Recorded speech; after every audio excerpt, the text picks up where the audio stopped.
ఈరోజు ఉమ్మడి అనంతపూర్ జిల్లా వైఎస్ఆర్ కాంగ్రెస్ పార్టీ కోఆర్డినేటర్లు అదేవిధంగా రాష్ట్ర స్థాయి నాయకులు మీటింగ్ అందరూ కూడా పెట్టుకోవడం జరిగింది.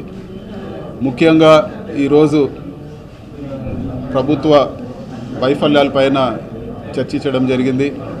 అదేవిధంగా ఈరోజు అనంతపూరు జిల్లాలో ముఖ్యంగా ఆర్డీటీకి ఈరోజు జరిగే అన్యాయము ఫండ్స్ అన్నీ కూడా ఈరోజు బ్లాక్ అయ్యి ఈరోజు లక్షలాది మందికి ఎఫెక్ట్ అయ్యే పరిస్థితి ఉంది.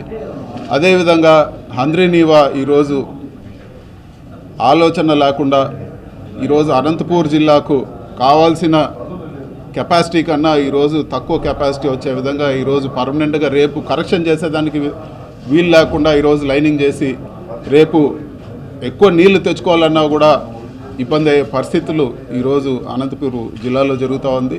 ప్రభుత్వం మరొకసారి ఆలోచించుకోవాలి. ఇది వరకు గత ప్రభుత్వంలో ఎంతైతే వాటర్ అలాట్మెంట్ జరిగిందో దానికి అనుగుణంగా ఈరోజు పనులు జరగాలని చెప్పి కూడా వైఎస్ఆర్ కాంగ్రెస్ పార్టీ డిమాండ్ చేస్తూ ఉంది.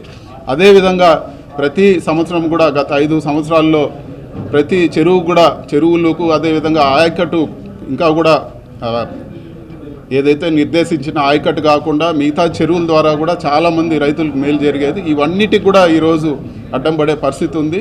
వీటన్నిటిపైన కూడా ప్రభుత్వం స్పందించాలని చెప్పి కూడా మేము కోరుతున్నాం. అదేవిధంగా వైఎస్ఆర్ కాంగ్రెస్ పార్టీ 14 నియోజకవర్గాల్లో కూడా ఈ డిమాండ్ ప్రజల్లోకి అర్థమయ్యే విధంగా ప్రభుత్వాన్ని ప్రశ్నిస్తాము.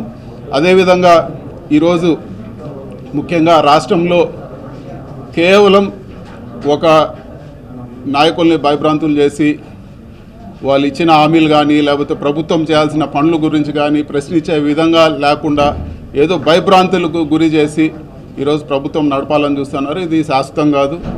ఎక్కడ కూడా విపరీతమైన అరాచక పాలన జరిపినప్పుడు ఖచ్చితంగా ప్రజల్లో నుంచి ఒక రెవల్యూషన్ వస్తుంది. అది త్వరలోనే ప్రజలందరూ కూడా తిరుగుబడతారని చెప్పి కూడా నేను తెలియజేస్తా ఉన్నాను. ఇవన్నీ కూడా ఈరోజు నోటి మాటలతో ఈరోజు స్కాములు అని చెప్పి వాటిని వాళ్ళకి కావాల్సిన ప్రచార మాధ్యమాల్లో దాన్ని ఏదో జరిగిపోయింది అని చెప్పే పరిస్థితులు మనం అంతా కూడా చూస్తున్నాం. ప్రజలు ఇవన్నీ కూడా గమనించాలి. ఏవైతే హామీలు ఇచ్చారో వాటి మాట ఎత్తకుండా ఈరోజు ఏది చూసినా కూడా ఒక డైవర్షన్ పాలిటిక్స్ నడుస్తుందని చెప్పి కూడా గమనించాలని చెప్పి కూడా కోరుతున్నాం. అదేవిధంగా ఉమ్మడి అనంతపూర్ జిల్లాకు రమేష్ రెడ్డి గారు మాజీ ఎమ్మెల్యే గారిని అదేవిధంగా మాజీ ఎమ్మెల్సీ నరేష్ కుమార్ రెడ్డి గారిని ఈరోజు మాకు అబ్జర్వర్గా ఇవ్వడం జరిగింది. వాళ్ళిద్దరు కూడా సీనియర్ నాయకులు. వాళ్ళిద్దరితో ద్వారా ఈరోజు పార్టీని మరింత బలోపేతం చేస్తామని చెప్పి కూడా నేను తెలియజేస్తున్నాను. Thank you.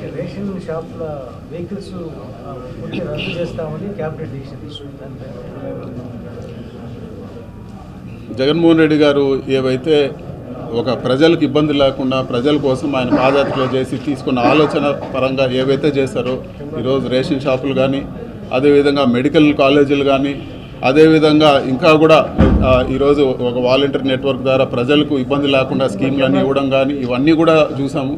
ఇవన్నీ కూడా ఈరోజు తీసేసి మళ్ళీ పాత పద్ధతుల్లో ఎప్పుడో ఉన్న పద్ధతులన్నీ తీసుకొచ్చి ప్రజలకు ఇబ్బంది అయ్యే పరిస్థితులు మనం గమనిస్తూ ఉన్నాము. వీటన్నిటిపైన కూడా ప్రజలు తిరుగుబడే పరిస్థితి ఉంటుంది. ఖచ్చితంగా వైఎస్ఆర్ కాంగ్రెస్ పార్టీ వీటన్నిటిని కూడా ప్రశ్నిస్తుంది. ప్రజలకు అన్యాయం జరిగే ఏ నిర్ణయాన్నైనా వైఎస్ఆర్ కాంగ్రెస్ పార్టీ ప్రశ్నిస్తుందని చెప్పి కూడా నేను తెలియజేస్తాను.